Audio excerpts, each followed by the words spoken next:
shut off down at the meter also. Right. This right here has got a meter line that's on the outside that have a curb key in order to turn the water off. Right.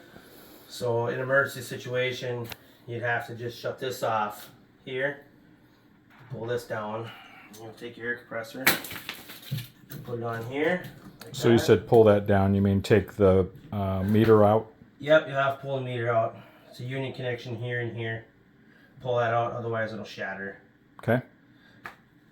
And then what you'll do is you'll turn the valve off. Now I have it on because they're using water outside. Right.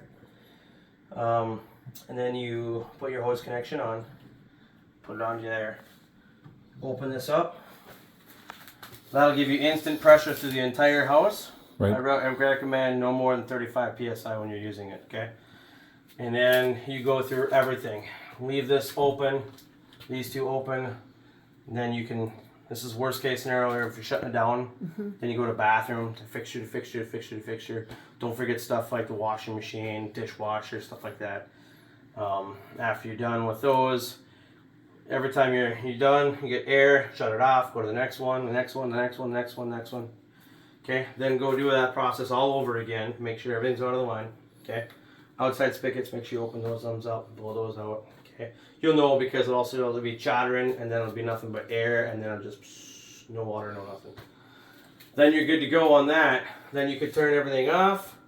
Make sure you close your valves back off down here. Take this off. There's plugs here and here. You can drain those out on the sides.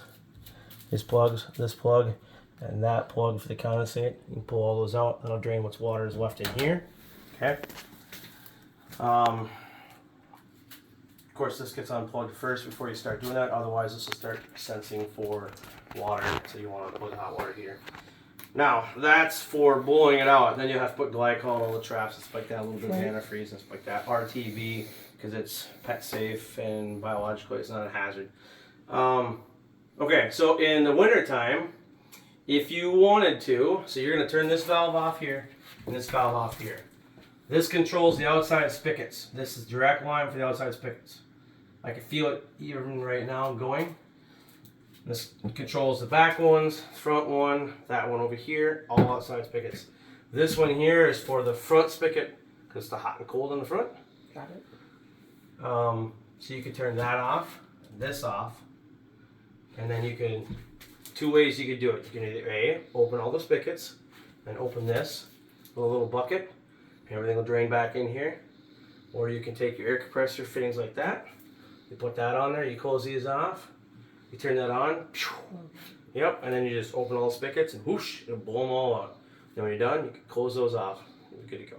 And leave them closed in the winter. Correct, yep. You don't have to leave them closed in the winter. I always recommend That way things aren't, yeah.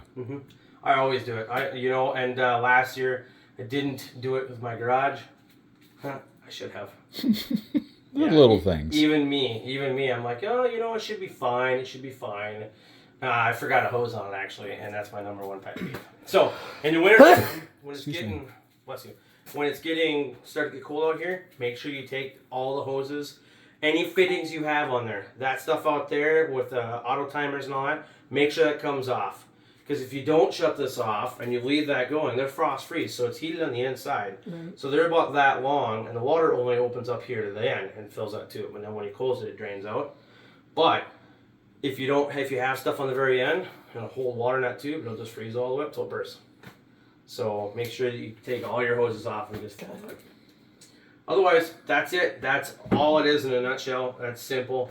I take this, take it over, dump it in the drain, leave that down. This is going to be the last thing because all that air is going to push that up. And by the time you take it off, when you're all done, only be about that much water because you can't blow it out if you have it out. So that is it.